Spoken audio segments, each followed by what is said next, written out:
Welcome back again sa ating panibagong episode guys. Ngayong episode guys, kahapon kasi may nagpinto sa aking isang namimingwit dito na nandito daw sa mababaw na area, yung manamsik, yung tamban, yung ginagawang tuyo, ang dami daw nila sa mababaw na area. At kung nandito sa mababaw na area yung mga ganung isda, yung grupo, malamang sa malamang may naghunt sa mga yun. Kaya ngayong umaga, binisita ko ulit etong paboritong spot natin. Baka sakaling nandito pa yung manamsing yun. Pag nandito kasi yun sa mababaw na area at ang dami nila, matik na yun na ang naghunt sa kanila is grupo din. Kaya habang pupunta ako sa spot, nagload ako ng spirit gun para ready na tayo.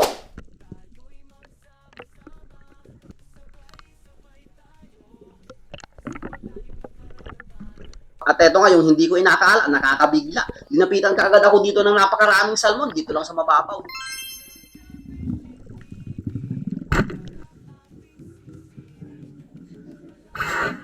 Nagpakita na kaagad etong mga good size na salmon. Kaya pumana kaagad ako dito ng isa. Timing na timing yung pagpunta natin dito. Dito nga yung manamsi at may naghunt sa kanilang grupo din na isda.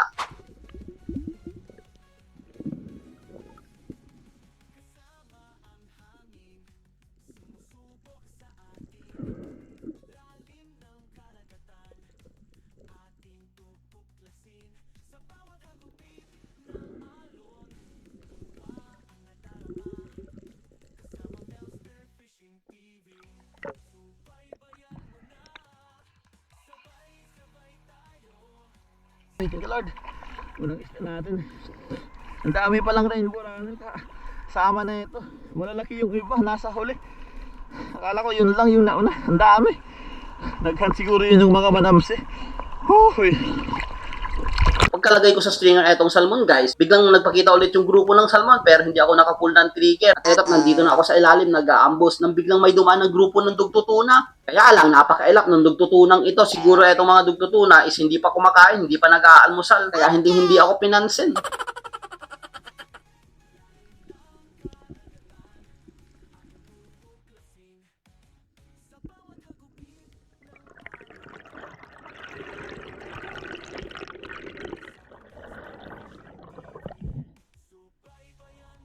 At pagka-resurface ko dito guys, pagtingin ko ulit dito sa ilalim ko, nandito na naman yung grupo ng salmon. Ang dami nila, grabe. Lumalapit talaga sila sa akin. Ngunit pag dive ko dito, akala ko hindi na ako makakaisa. Lumayo na kasi, pumunta ng malalim. Buti na lang, bumalik ka agad.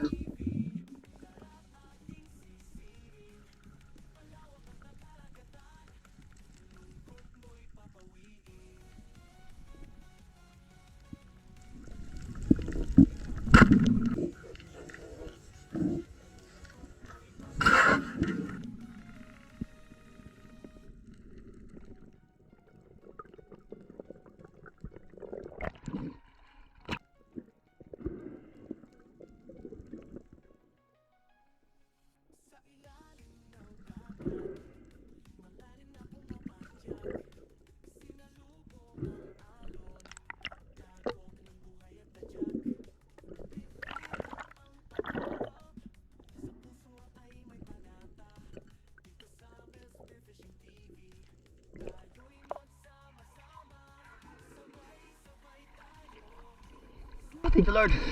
Pangalawang isda natin. Bumalik yung salmon, ang dami. Pangatlong beses. Yung una, hindi ko na pull yung trigger. Saka yung dugtutuna, ang dami. Parehas nung nahuli natin. Dapis pa yung tama. Mabagalaw na kasi.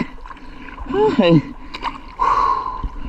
At eto yung naging pangalawang isda natin. Dalawang salmon na yung nahuli natin. Nagtayo-tayo ko pa dito yung grupo, hindi muna ako nag-dive. Pero biglang nawala sila. Kaya nagsagawa muna ako dito ng ambush. Baka sakaling lumapit sila pag nandito tayo sa ilalim.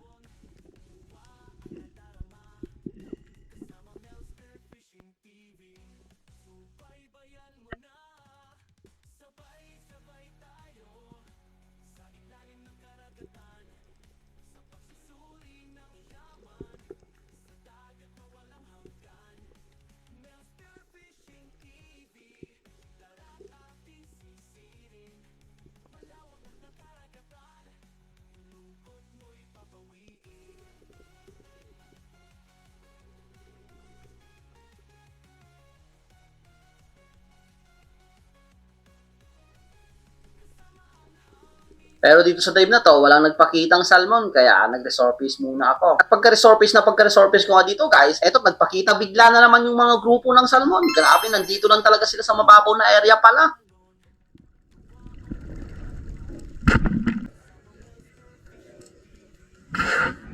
Kaya hindi na ako nag-atubiling pumili dito, pare-parehas lang naman kasi ng size. Minsan lang tayo makatagpo ng ganitong pangyayari dito sa paboritong spot natin, yung nandito lang sa mababaw yung isda. Kalimitan nating mga isda is nahuli natin sa malalim na area.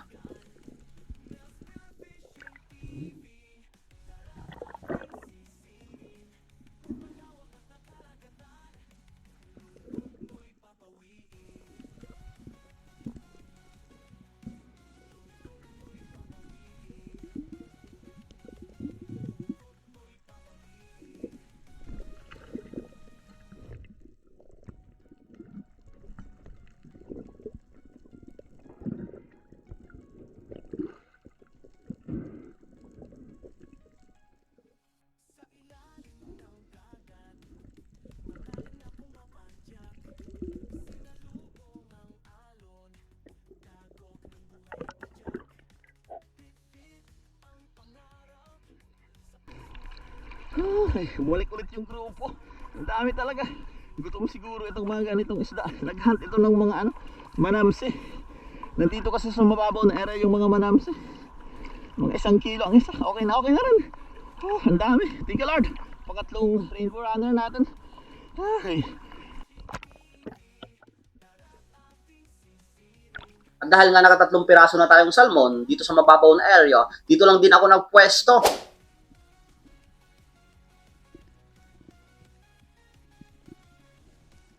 Ngunit nag-aantay naman ako dito sa ilalim guys, hindi sila nagpapakita. Pag nandito ako sa ilalim, nakadapa. Kaya nag-resurface muna ako dito guys. At pagka-resurface ko dito guys, napansin ko yung goma ko, paputol na pala, sira na. Pero walang problema yan, hanggat hindi na puputol, hindi muna tayo uuwi dahil nagpapakita pa yung grupo ng salmon. Baka sakaling magpahuli pa ngayong araw na ito. Sayang kasi minsan lang magpakita ang ganitong grupo dito.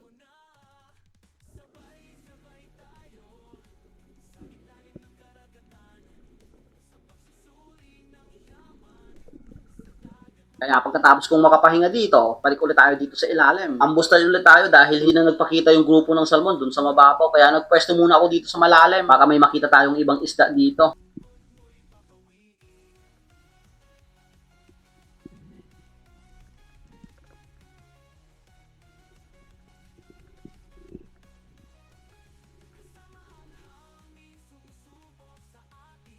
At ilang saglit pa, habang nag-aantay ako dito, pagtingin ko sa taas, sa kanang bahagi ko, eto na naman yung grupo ng salmon at ang lalaki na nila. Grabe, ang dami talaga. Kaya etong nauna, hindi na ako pumili talaga. Pare-parehas lang naman ang size.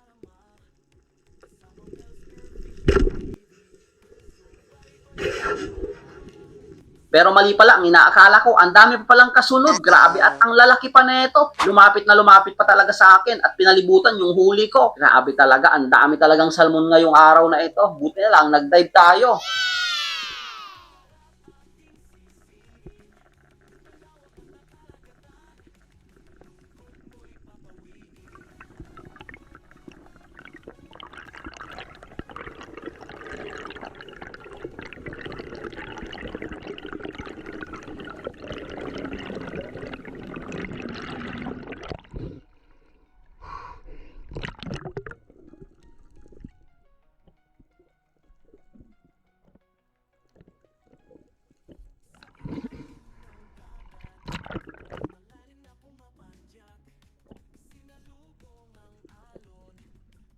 Yung mga naunang huli natin guys is medyo maliliit. Ito is napakalaki talaga.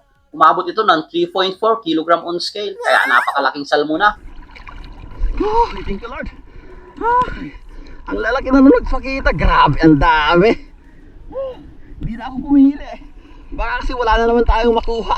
Ang dami talaga, grabe. Ay, naharangan yung harapan ko. Grabe, ang dami, ang lalaki. Mga 3 kilo siguro ang isa. Ang lalaki pa nung iba, grabe. Ang daming salmon. Sana magpakita pa. Makuhaan pa natin. Thank you Lord. at pagkapahinga ko ng maganda dito guys, bumalik ulit ako dito sa ilalim at eto, nagpakita na yung mga dalagang bukid. Nagpwesto ulit ako dito sa nakitaan natin ng grupo ng malalaking salmon. Pero iba yung dinapaan ko. Nagbabaka sakali tayong nandito lang sila sa paligid, umiikot-ikot lang.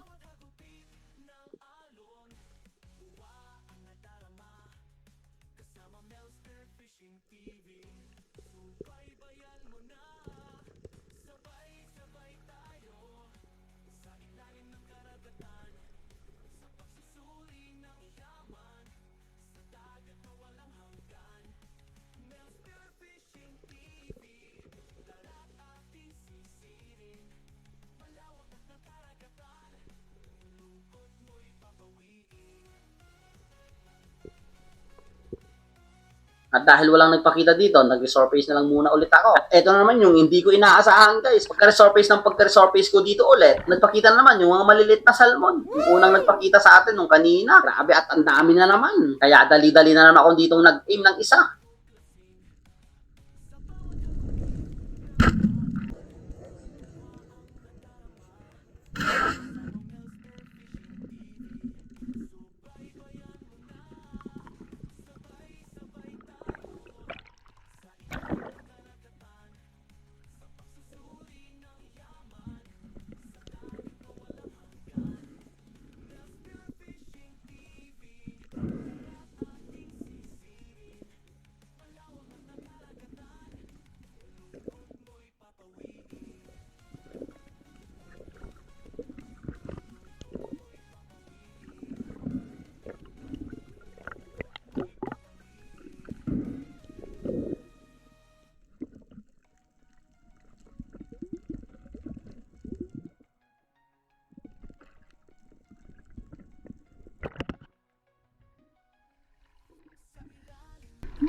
Thank you Lord, nagpakita ulit yung grupo.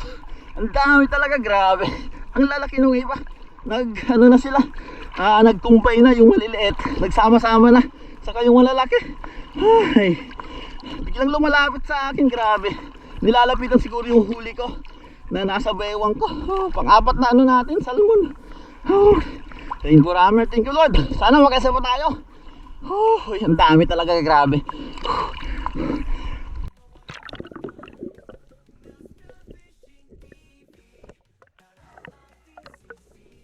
Makalipas ang isang oras ng pagdaday dito guys, sunod-sunod yung pahuli natin ng salmon. Medyo nawala na sila, hindi na nagpakita. Kaya nagpwesto ako dito sa nakitaan natin ng napakalaking grouper. Nagbabakasakali akong nandito ulit yun sa mababaw na area. Dito ko yun talaga nakita dyan sa baba. Sana magpakita ulit yung napakalaking grouper ngayon bago matapos etong taglamig or amihan season. Sana mahuli pa natin yon. Pero dito sa dive na to, hindi nagpakita, walang nagpakita sa akin. At eto na naman yung biglaang pagkakita ko dito sa grupo ng salmon. Pagkaangat ko, nagpakita na naman yung grupo at ang dami na naman talaga nila.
Thank you Lord. Ang dami talaga, grabe.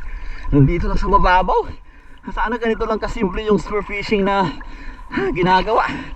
Yung mismong lapit lang yung isda. Hindi na nga lumubog yung ulo ko. Hindi na ako nag-dive. Neto, pagpana. Lumapit talaga sa akin, grabe. Thank you Lord. Sana nandiyan pa sila. Madagdagan pa itong mga huli nating rainbow runner. Thank you Lord.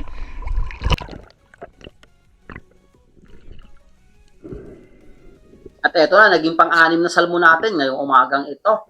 Goods na rin yung mga huli natin. At dahil nga medyo mabigat na itong 6 na salmon, pag nagdadive ako guys, sinabit ko muna to sa may corals para makadive pa tayo. At baka madagdagan pa itong huling salmon natin. Dahil nga bihira magpakita itong ganitong pangyayari, lubos-lubos na natin habang nandito pa yung maraming salmon. Habang nagpapahuli pa is maghuli pa tayo. Siguro once in a year lang itong mangyayari sa buhay natin, sa pamamana. Itong ganitong mga sitwasyon, yung mga makakahuli tayo ng grupo dito sa mababaw na area. Kaya iniwan ko muna dyan sa may corals at sinabit.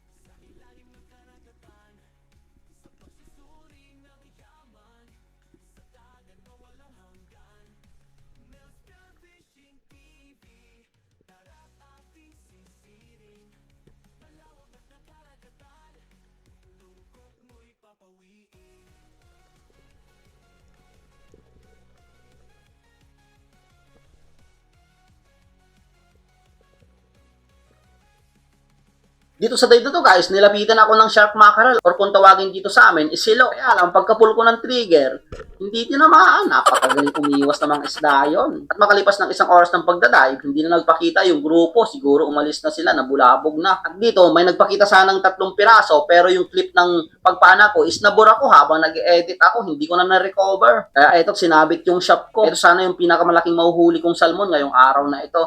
Kaso nga lang, napuni talaga, sinabit kasi yung line. Shoutout nga pala kay Alan Florania, Yapox TV, Eduardo Yuson, Romel Navarrete, Milagrosa Dios, Romeo Alcones, Alcones Family, Pancho Pantino, Ani Rosal, Nelda Aguas, Danilo Adalem, Chad Spence Adalem, Francis Saibo, Arisapa Family, Christian Saire, Michael Estrella, John Timothy Australia, Vanessa Australia, John Dave Mabunga, Jaime Celo Mabunga, Ronnie Borja, Ami Friend, Melissa Fernando Jr., Tony Saarinas, Richard Gusar, Dennis De La Cruz Family, Alberto Pantino, John Rel Tirado, Johnny Heisten, Manres, Alexander Pesquera, Pesquera Family, Felix Lumagdang, Frederick Tirado, Ken Lopez, Renz Tyron, Mario Fermejo, Pablo Alaw, Kayadong Family, Espinosa Family, Balog Family, Arnolfo Travel Adventure, James Garcia, X Factor, Uwel Generosa, Rini Alicin, Rosario Etochic, Padrilan Family, Jason Alijo, Hernan Hernandez, Vincent Belleza, Heidi Elegido, Jojo, Mika,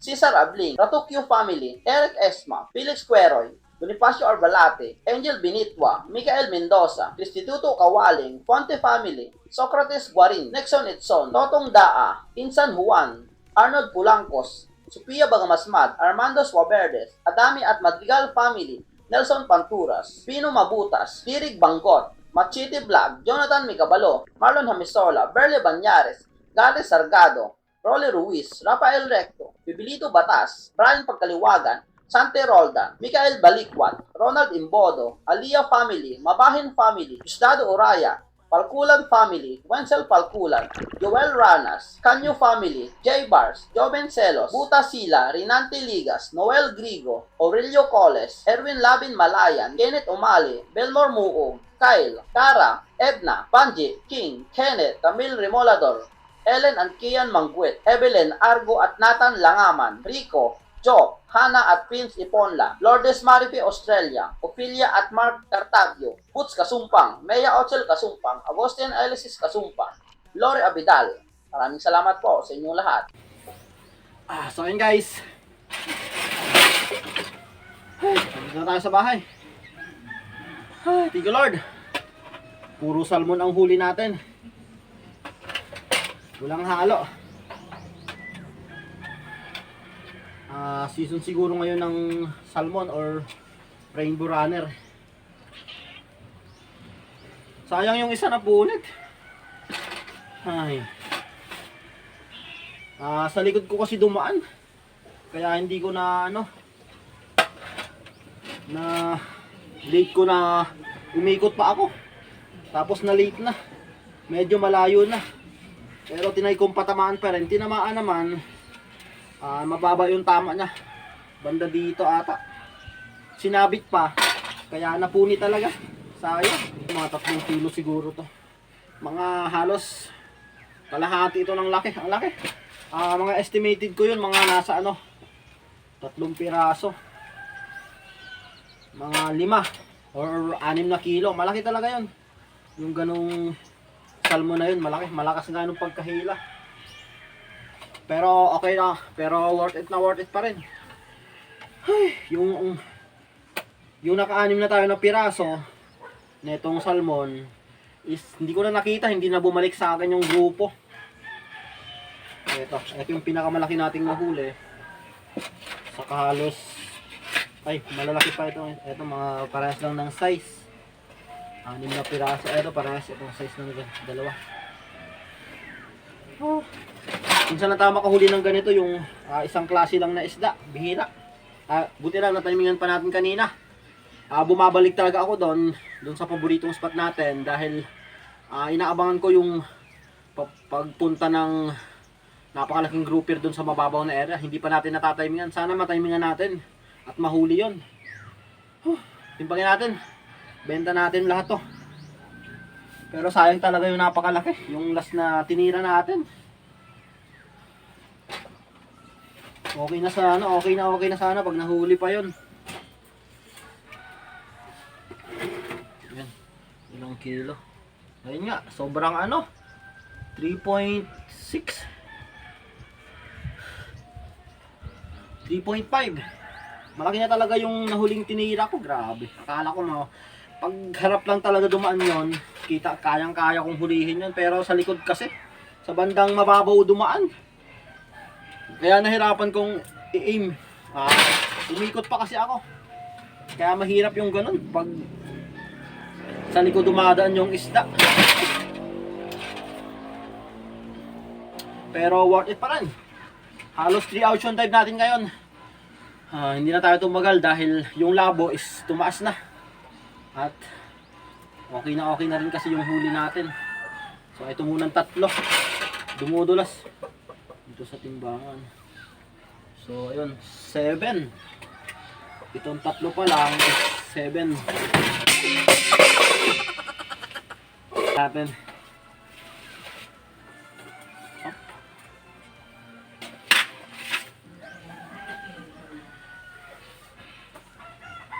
Ayun. 7, 3 kilo, 1/4. Halos 10 kilo lahat. Etong 6 na piraso. So kung nahuli pa sana talaga yung malaki, mga 6 or 5 to 6 na kilo yun. 15 kilo sana lahat, pero doon talaga ang pamana. Hindi mo maano yung talagang minsan mawawalan ka talaga ng isda, matatakasan. So benta natin to lahat. So ayan, hanap muna tayo ng buyer na ito. 10 kilo, gawin na lang natin 10 kilo times 200 natin. 2,000 din yung kita ko ngayong araw na ito. Okay na rin. Ay, sana magpakita na yung malaking grouper na nakita natin sa previous video natin. So benta muna ako ng isda. Okay. So ayun guys, tapos ko nang ibenta yung mga isda. Kumita ako ng 2,000 plus. At eto, pinalit ko na ng bigas para may konsumo na naman sa isang buwan na susunod na buwan. So may natira pa naman sa 2,000 ng 520. Ito kasi is 1,480. Itong 25 kilos. Okay na rin. Ang aanhin na lang natin, problemahin is pang-ulam. Pang-ulam, madali lang yan. Palagi naman tayo nagda-dive. So okay na. May kapalit na yung natin. Wala na tayong isiping bigas. May stock na tayo. So bawi na lang tayo sa sunod na mga dive. So hanggang dito lang muna guys yung video natin. Hanggang susunod nating episode. Maraming salamat sa inyong lahat sa walang sawang patuloy na sumusuporta sa munting channel ko. God bless you all po. See you on the next episode.